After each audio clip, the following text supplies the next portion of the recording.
Hello അസ്സലാമലൈക്കും. ഇന്ന് ഞാൻ വന്നിരിക്കുന്നത് നമുക്ക് ഗസ്റ്റ് വരുമ്പം അല്ലെങ്കിൽ എന്തെങ്കിലും ഫെസ്റ്റിവലൊക്കെ ഉണ്ടാകുമ്പം നമ്മളെല്ലാം കൂടി ഔട്ടിങ്ങിനൊക്കെ പോകുമ്പോൾ ഒക്കെ ഉണ്ടാക്കാൻ പറ്റിയ അടിപൊളി ഒരു ഗോവൻ റെസിപ്പി ആയിട്ടാണ്. ചിക്കൻ കാഫ്രൽ. നമ്മളെ ക്രിസ്മസ് ഒക്കെ വരാൻ പോവാണ്. അപ്പോൾ ഒരു ക്രിസ്മസ് സ്പെഷ്യൽ ഡിഷ് കൂടെ ആയിക്കോട്ടെ എന്ന് വിചാരിച്ചു. അപ്പം ഗോവയിലെ വളരെ പ്രസിദ്ധമായിട്ടുള്ളൊരു എല്ലാ ഹോട്ടൽസിലും റെസ്റ്റോറൻറ്റിലും ഒക്കെ പോയാൽ കിട്ടുന്ന അവിടെ എല്ലാ ഹോട്ടൽസിലും ഒരു മെനുവിലും ഈ ഐറ്റം ഉണ്ടാവും. ചിക്കൻ കാഫ്രൽ സിമ്പിളാണ്. നമ്മുടെ വീട്ടിൽ ചിക്കൻ കാഫ്രൽ എങ്ങനെ അതേ കറക്റ്റ് ആ ഒരു പെർഫെക്റ്റ് റെസ്റ്റോറൻറ്റ് ടേസ്റ്റിൽ എങ്ങനെ കിട്ടുന്നത് നമുക്ക് ഞാൻ കാണിച്ചു തരാം. അപ്പം എങ്ങനെ ചെയ്യാൻ നോക്കാം. ഞാനിവിടെ ഒരു 500 ഗ്രാം ചിക്കൻ എടുത്തത്. ആക്ച്വലി ശരിക്കും നമ്മൾ ഈ ഒരു റെസിപ്പിക്ക് വേണ്ടത് നമ്മൾ ചിക്കൻ അൽഫാമിനൊക്കെ കട്ട് ചെയ്യല്ലേ, അതേപോലെ 4 പീസായിട്ടോ 2 പീസായിട്ടോ അല്ലെ 8 പീസായി ബ്രോസ്റ്റഡിനൊക്കെ കട്ട് ചെയ്യുന്ന പീസാണ് വേണ്ടത്. പക്ഷെ ഞാനിപ്പോൾ എൻ്റെ അടുത്ത് കറി പീസ് ആയതുകൊണ്ട് കറി പീസ് തന്നെ എടുത്തിട്ടാണ് കാണിക്കുന്നത്. ചെറുതാവുന്നേ ഉള്ളൂ. പക്ഷെ ശരിക്കും ഈ റെസിപ്പി ചെയ്യുന്നത് തന്നെ വലിയ പീസ് ചിക്കൻ വെച്ചിട്ടാട്ടോ. നന്നായിട്ടൊന്ന് വലിയ പീസാകുമ്പോൾ നന്നായിട്ടൊന്ന് വരങ്ങി കൊടുത്തിട്ട് ചെയ്താൽ മതി. ഞാൻ ഇപ്പോൾ ഇവിടെ കറി പീസാണ് എടുത്തത്. അപ്പം ഇതിലേക്ക് നല്ല കഴുകി വെച്ച ചിക്കനിലേക്ക് ഞാൻ എന്താ ആവശ്യത്തിനുള്ള ഉപ്പ് ചേർത്ത് കൊടുക്കട്ടെ. മൊത്തത്തിലുള്ള ഉപ്പ് ഏകദേശം 1 ടീസ്പൂൺ എടുത്തുണ്ട്. ഇതാ ഒരു 1/2 ടീസ്പൂൺ മഞ്ഞൾപ്പൊടി ചേർത്തുണ്ട്. ചെറുതായിട്ട് ഗ്രേറ്റ് ചെയ്ത ഒരു വെളുത്തുള്ളിയും ഒരു നുള്ള് ഇഞ്ചിയും ഞാൻ നന്നായിട്ട് പൊടിയായിട്ട് അരിഞ്ഞു വെച്ച വലിയുള്ളിയാണ് ഇത്. സവാള ഇതൊരു ചെറിയ സവാളേൻ്റെ പകുതി ചെറുതായിട്ട് കണ്ടോ കുഞ്ഞതായിട്ട് അരിഞ്ഞതാണ്. അതുകൂടി ചേർത്ത് കൊടുക്കട്ടെ. ഇനി ഇതിലേക്ക് 2 ടീസ്പൂണ് വിനാഗിരി സുർക്ക ചേർത്ത് കൊടുക്കുകയാണ്. ഇത് ശരിക്കും ഗോവൻ വിനാഗറാണ് അവർ ചേർക്കുന്നത് കേട്ടോ. എന്നിട്ട് ഇത് നന്നായിട്ട് മിക്സ് ചെയ്തിട്ട് നമുക്ക് മാറ്റിയേക്കാം. നമുക്ക് കാഫ്രൽ മസാല ഉണ്ടാക്കാം. അപ്പം അതിന് ഞാനൊരു മിക്സിൻ്റെ ജാർ എടുത്ത് വെച്ചിട്ടുണ്ട്. നമ്മൾ പൊടിക്കുന്ന ജാറില്ലേ അതെടുത്ത് വെച്ചിട്ടുണ്ട്. ഇനി ജാറിലേക്ക് നമുക്ക് ഇതാ നമ്മളെ മല്ലിയില കേട്ടോ, മല്ലിയില നന്നായിട്ട് അരിഞ്ഞു വെച്ചതാണ്. ഏകദേശം ഒരു ഇതാ ഇതൊരു 2/3 കപ്പാണേ.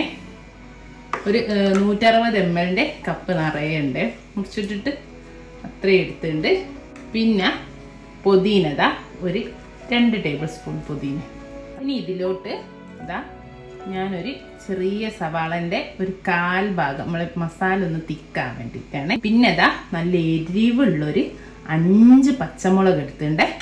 ഇത് ശരിക്കും ഇതിൻ്റെ കൂടെ നമ്മൾ പച്ച കുരുമുളകില്ലേ മരത്തുനിന്ന് അപ്പം പറിച്ച് അത് ചേർക്കുന്നുണ്ട്. ഇപ്പം എനിക്ക് ഇവിടെ കിട്ടാത്തതുകൊണ്ടാണ്. അങ്ങനെ ആകുന്ന സമയത്ത് അതൊരു 2 തിരിയും ചേർക്കുക. ഒരു 3 പച്ചമുളകും മതി കേട്ടോ. അപ്പം ഞാനതില്ലാത്തതുകൊണ്ട് നല്ല എരിവുള്ള 5 പച്ചമുളക് തന്നെ എടുത്തിട്ടുണ്ട്. പിന്നെ ഇതാ ഒരു 6 വെളുത്തുള്ളി ചുള കേട്ടോ.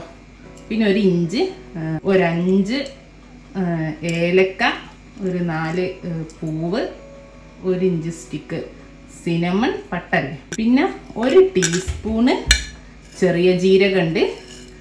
ഒരു 2 ടീസ്പൂണ് കുരുമുളകുണ്ട്, അതേപടി എടുത്തിട്ടുണ്ട്. പിന്നെ അതാ ഒരു ചെറിയ ബേ ലീഫും ഇതും കൂടി ഇതിലേക്ക് ചേർത്തി കൊടുക്കട്ടെ. ഇതിലേക്ക് ഒരു 1/2 ടേബിൾ സ്പൂണ് വിനാഗിരി കൂടി ചേർത്തിട്ട് നന്നായിട്ട് നമുക്ക് പേസ്റ്റ് ആക്കി എടുക്കാം. ഇതാണ് നമ്മളെ കാഫ്രൽ മസാല. ഇത് നന്നായിട്ട് പേസ്റ്റ് ആക്കി എടുക്കാൻ പോവാണേ. കണ്ടോ, ഇതാണ് നമ്മുടെ കാഫ്രൽ മസാല.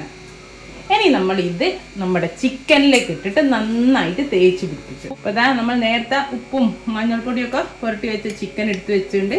അതിലേക്ക് ഇതാ നമ്മുടെ മസാല ചേർത്തി. ഇത് നന്നായിട്ട് ഈ മസാല ചിക്കനിലേക്ക് പിടിക്കണം കേട്ടോ. വലിയ പീസാണ്, നന്നായിട്ട് വരങ്ങി കൊടുക്കണം കേട്ടോ ചിക്കന്. അപ്പം മാത്രമേ ഇത് മസാലക്കുള്ളിലേക്ക് പിടിക്കുള്ളൂ. എന്നിട്ട് അറ്റ്ലീസ്റ്റ് ഒരു 2 മണിക്കൂറെങ്കിലും ഇത് മസാല പിടിക്കാൻ വെക്കണം കേട്ടോ ഫ്രിഡ്ജിൽ. അതിൽ കൂടുതൽ ഇപ്പോൾ രാത്രിയൊക്കെ ആക്കി വെക്കുകയാണെങ്കിൽ അത്രയും നല്ലതാണ്. അപ്പം ഞാനിത് ഈ മസാല ഒക്കെ നന്നായിട്ട് പുരട്ടി ഒന്ന് അടച്ചിട്ട് ഫ്രിഡ്ജിലെടുത്ത് വെക്കട്ടെ കേട്ടോ. അപ്പോൾ നമ്മുടെ മസാല ഒക്കെ നന്നായിട്ട് ഞാൻ എന്താ ചിക്കനിലേക്ക് നന്നായിട്ട് പിടിപ്പിച്ചെടുത്തിട്ടുണ്ട്. ഇനി ഞാനിതൊരു 2 മണിക്കൂർ അടച്ച് വെച്ചിട്ട് ഫ്രിഡ്ജിൽ വെക്കാൻ പോവാണ്. അപ്പോൾ അതിന് ശേഷം നമുക്ക് ഇത് കുക്ക് ചെയ്യാം. ഒരു 2.5 മണിക്കൂർ കഴിഞ്ഞ് ഇനി നമുക്കിത് ഗ്രില്ല് ചെയ്യാം. നോർമലി ഇത് നമ്മൾ ചാർക്കോളൊക്കെ ചെയ്യുന്ന പോലെ തന്നെ ചാർക്കോളിൽ വെച്ചിട്ടാണ് ചെയ്യാറ്. പുറത്ത് ബാർബിക്യൂ ഒക്കെ ചെയ്യുന്ന പോലെയാണ് ചെയ്യാറ്. ഹോട്ടലിലാണ് ചാർക്കോൾ ഗ്രില്ലിൽ വെച്ചിട്ടാണ് ചെയ്യാറ്.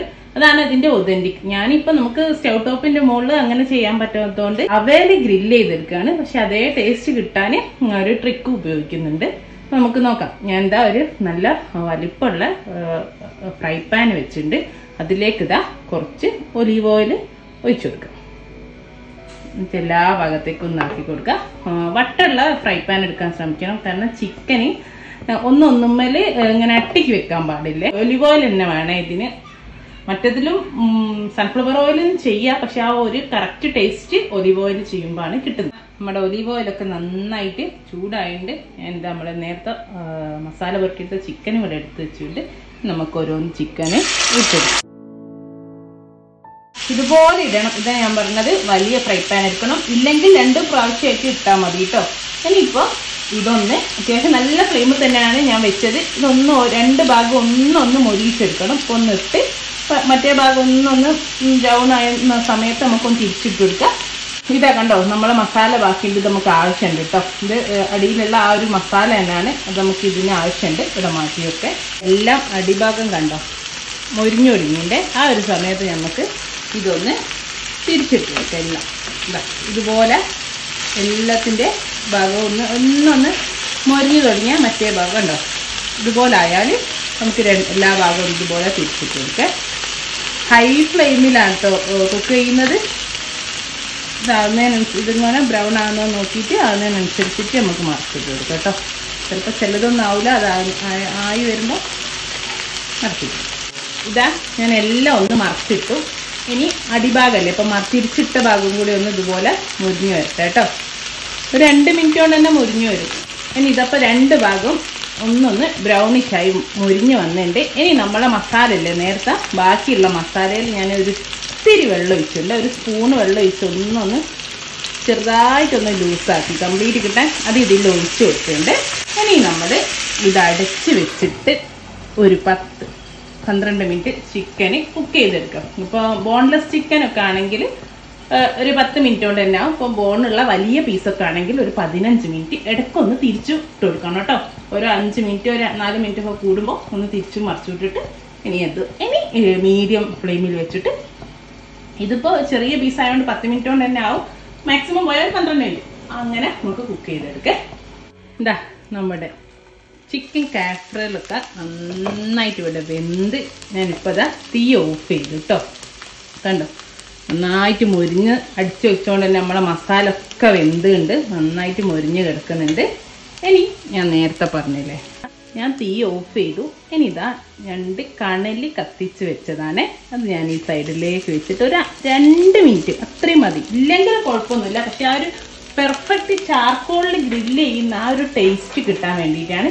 കണൽ ചെറ്റക്കണലായാലും മതി, നമ്മൾ ബാർബിക്യൂ ചെയ്യുമ്പോഴുള്ള കണലായാലും മതി. നല്ലോണം ഇതാക്കി കത്തിച്ച് ഒരു അലുമിനിയം ഫോയിലിട്ട് വെച്ചിട്ടുണ്ട്. ഇതിനി കുറച്ച് ഒലീവ് ഓയിൽ മേലെ ഒഴിച്ചിട്ട് അങ്ങ് അടിച്ച് വെക്കുക 2 മിനിറ്റ്. ഇത്രയും മതി, ഇത്രയേ ഉള്ളൂ. എന്താ അപ്പോൾ അതിൻ്റെ ആ ഒരു സ്മോക്ക് ഫ്ലേവർ എല്ലാത്തിനും കിട്ടും. ഒരു 2 മിനിറ്റ് അത്രയും മതി. അധികമായാലും ചിക്കൻ ഒരു ടേസ്റ്റ് ഉണ്ടാവില്ല. നമ്മുടെ സ്മോക്കും കൊടുത്തു. ഇനി നമുക്കൊരു സെർവിങ് പ്ലേറ്റിലേക്ക് വിളമ്പാം. ഇത്രേ ഉള്ളൂ കേട്ടോ. സിമ്പിളാണ്. നല്ല അടിപൊളി റെസ്റ്റോറൻറ്റ് സ്റ്റൈല് കിട്ടുന്ന ഭയങ്കര ഫേമസ് ആട്ടോ ഇത്. ഗോവയിൽ അവിടെ പോകുന്ന എല്ലാവരും കഴിക്കുന്നൊരു ഡിഷാണ്. അപ്പോൾ എല്ലാവരും ട്രൈ ചെയ്ത് നോക്കൂ കേട്ടോ. ഇത് നമ്മളെ കുബൂസിൻ്റെ കൂടെ ചപ്പാത്തിൻ്റെ കൂടെ ഇതുപോലൊക്കെ കഴിക്കാൻ അടിപൊളി ടേസ്റ്റാണ്. ഞാനൊരു സെർവിങ് പ്ലേറ്റിലേക്ക് മാറ്റട്ടെ കേട്ടോ. ഇൻഷാ അല്ലാഹ് നമുക്ക് നല്ലൊരു വീഡിയോ ആയിട്ട് വീണ്ടും കാണാം. Thank you.